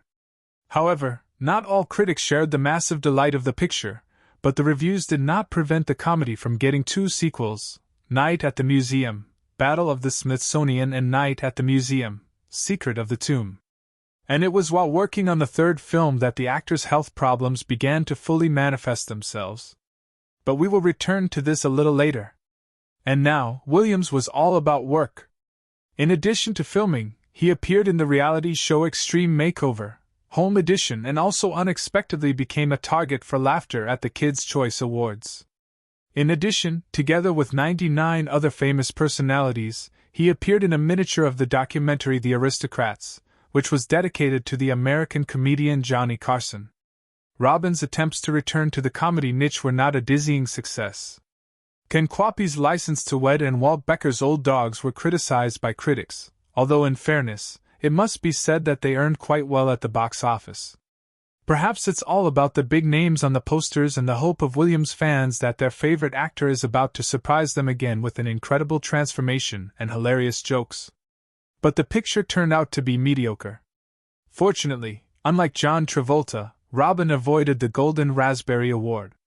The film World's Greatest Dad, directed by Bobcat Goldthwait, received much more favor in 2009. Initially, it was assumed that Robin would get a cameo role in it, but after seeing the script, the actor offered himself as the main character. The story raises questions of parent-child relations in which the actor, a writer, a loser, and a high school teacher, nostalgic about an unfulfilled dream. His life changes dramatically after the death of his rebellious teenage son, whose demise he uses for his own purposes. Why don't we do something together tomorrow? Why? Does he feel bad? Yeah, no, I mean, it'd be just fun to do something together, you know. Okay. Robin accepted the offer of the role as a favor to the director. Initially, I read it as a favor. I said, listen, maybe if I do a cameo it'll help you get it made. He recalled in an interview. It was one of the few films in recent years that he took up not to pay bills but to help a friend. Director Bobcat Goldthwait and Williams have known each other since their stand-up days in the 70s and 80s, but Goldthwait had never had such massive success. Therefore, Williams' help in working on a friend's project was of great importance for the realization of the picture. In addition, for the actor himself, it was a chance to do something new, extraordinary, and he grabbed onto it. Robin was also interested in the role itself. Unlike that character, Lance is not inspirational. He's a marginal teacher, a marginal father, and maybe with a girlfriend, a marginal lover. It's the idea that everything in his life he's getting by. Is he a good writer? I mean, obviously, but he's just had, one would say, bad luck on that level. For this picture, the actor swept away from the standard habit of improvisation. He decided to trust the script and the director's vision. Besides, it wasn't necessary. This story of redemption was too close for Robin. I also have someone I trust to go, you don't need to add a lot.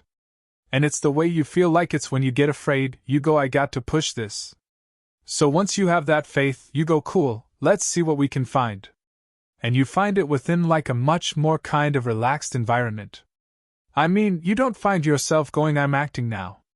It's much quieter. And then you find that kind of weirdly intimate stuff. Critics appreciated the actor's efforts. Some considered the picture a reflection of the genius of Williams, who according to Ebert is sometimes better in drama than in comedy, and Decca Aitkenhead from The Guardian said that the film was brilliant. Having starred in a lot of unspeakably sentimental dross in recent years, here he is at last in something clever and thoughtful. Tool's a dark, slightly weird comedy that touches on all sorts of interesting themes, but not by movie alone. In late 2001, Williams returned to the theater, performing a new humorous program, Robin Williams Live on Broadway, which was subsequently recorded and shown on HBO.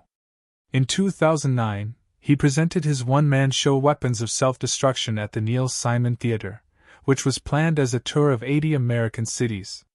But in Florida, the actor became ill due to attacks of suffocation. The tour had to be stopped, and Robin's health condition made him go to the hospital, which ended with an operation to replace the aortic heart valve at the Cleveland Clinic. This experience became very traumatic for the actor, forcing him to reconsider his attitude to life and death. The surgery gives you a different perspective on life. All of a sudden, you hit there that you're mortal. But does it make you appreciate things? Little things like breath, as well as friendships and work, and the idea of, do you want to put a lot of energy into something where this is going to make a lot of cash? The tour eventually ended on December 3rd in New York, and on December 8th it was shown on the HBO channel. After that, he continued acting, took part in many comedy programs, and annually held the Comic Contrast campaign to help the homeless, to whom he transferred $80 million over 25 years. Robin also acted as a public figure, supporting women's rights, the introduction of benefits for veterans, and better social support for poor fellow citizens. In addition, Williams supported St. Jude Children's Research Hospital for several years. After the 2010 Canterbury earthquake, Robin donated all proceeds from his play Weapons of Self-Destruction to the restoration of Christ Church in New Zealand. But in all the turmoil of work, another important part of Robin's life was at the edge of the abyss. The marriage with his second wife Marcia Garces had come to an end. They met when the actor was married to Valerie, and Marcia was the nanny of his son Zach from his first wife. Shortly after the dissolution of his marriage with Valerie, the couple quickly got married. It was rumored that their relationship began during the actor's first marriage, but Marcia herself denied this. The wedding took place on April 30, 1989, and at the time the woman was 6 months pregnant. Already in 1991, the couple had a second child who was named Cody Allen Williams. But despite her husband's success and having children who needed attention, Marcia took an active part in her husband's world.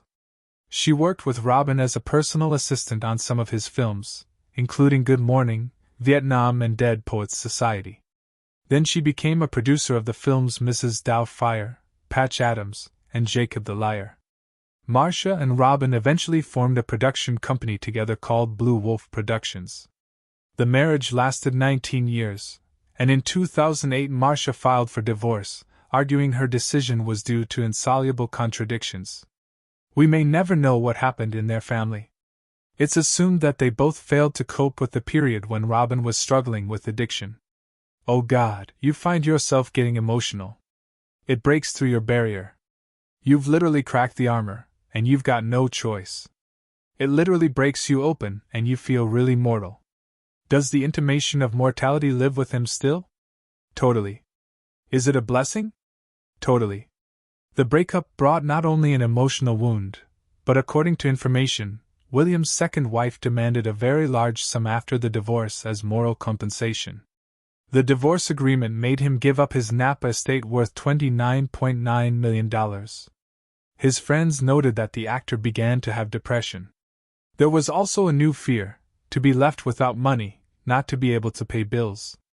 And although Robin was far from bankruptcy, it was still difficult to call this period financially prosperous. In addition to the divorce, the success at work was also frustrating. To cover his needs, he increasingly had to agree to projects for the sake of money. People ask, why did you make Old Dogs? Because it pays the bills. You're just out of rehab, good luck, you've got to get out of there.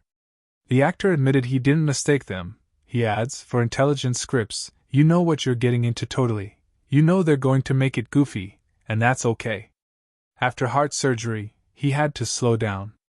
Doctors forbade Robin to work with the same force. If earlier he considered himself a classic workaholic, now the actor has decided to choose roles more thoughtfully. Slowly. In one 2-year period, I made 8 movies. At one point the joke was that there's a movie out without you in it. You have this idea that you'd better keep working, otherwise people will forget, and that was dangerous. And then you realize, no, actually if you take a break, people might be more interested in you. Now after the heart surgery, I'll take it slow, Williams admitted. Fortunately, there was someone to support. The person who held his hand was the actress and third wife, designer Susan Schneider. The couple met back in 2007. At that time, Robin was married to Marcia. According to Susan, it happened at the Apple store. I walked in and saw this man and I thought, I think that's Robin Williams. Then on my way out I happened to look at him again, and he was smiling at me. And something inside me said, oh, just go over and say hi. Not knowing what to say, the woman asked the actor how he liked the camouflage he was wearing, to which Robin, being in his repertoire, replied with a quip, not too good, you found me. They got married on October 22, 2011, in St. Helena, California. Despite divorces and personal conflicts with his wives, the actor always tried to keep in touch with his children. He called them his pride and joy. And in 2009 on the Today Show, he said he was proud of them in different ways, hinting that there were difficulties with children. He said, quote, and am I the world's greatest dad? Not at all. I'm a work in progress. But I love them. If I had a choice to erase from my life something, I would leave all the memories of my children, even the memories when they misbehave, because it is still extraordinary. Robin did work less for a while. In 2011, he took part in the pseudo-documentary Certifiably Jonathan about comedian Jonathan Winters. Roger Ebert noted that Winters, quote, deserves more than that. In 2012, Williams was a guest actor in the role of himself in 2 FX series, Louis and Wilfred. Robin returned to the big screens in 2013 with Lee Daniels' biographical drama The Butler. In the story about the fate of the butler who had the opportunity to serve in the White House under 8 different presidents, Williams got the role of one of these very presidents, Dwight David Eisenhower. The role was episodic, as the plot was aimed at revealing the life of the main character as well as the topic of racial discrimination. The film was warmly received by critics, was awarded a number of film prizes including the BAFTA Award and the Screen Actors Guild Award, but ultimately failed at the box office. Next, there were the supporting roles of the good guys in the drama The Face of Love and the comedy The Big Wedding. In the latter, he portrayed Father Moyne. As Odie Fishkin, who replaced Ebert as critic, said it was, quote, surprisingly tolerable, since, quote, this is a film in which no one felt forced to do a good job, and that's why no one should feel forced to watch it. Both pictures did not receive huge success and approval, barely paid off the budget for production, and for many it only caused disappointment. In the same 2013, CBS announced the start of filming David E. Kelly's comedy series called The Crazy Ones, starring Williams as Simon Roberts, a father working with his daughter in an advertising agency. For Robin, it was a chance. It was finally his new show in which he could prove himself. My father was nominated for an award. Oh, thank God, no one's talked about me for a minute, I forgot I was here. But the reality turned out to be completely different. The show did not receive much success and love from the audience, and closed at the end of the first season. This project became the last major work in Robin's life, and critics were divided into 2 opposite sides. Someone considered the work a masterpiece, one of the best in recent years in the actor's filmography. Someone called the series strange and unconvincing. In his review of the series, Boston Herald critic Mark Perigard wrote, Williams seems tired, just like this show already. While working on The Crazy Ones, colleagues and viewers noticed that the actor had changed. He became thinner and grayer. His health began to fail him, and his son Zachary said that during a meeting with his father, the latter seemed worried. Susan later shared that during this period, Robin's condition rapidly began to deteriorate. He did not sleep at night, his memory began to fail, and anxiety bothered him greatly.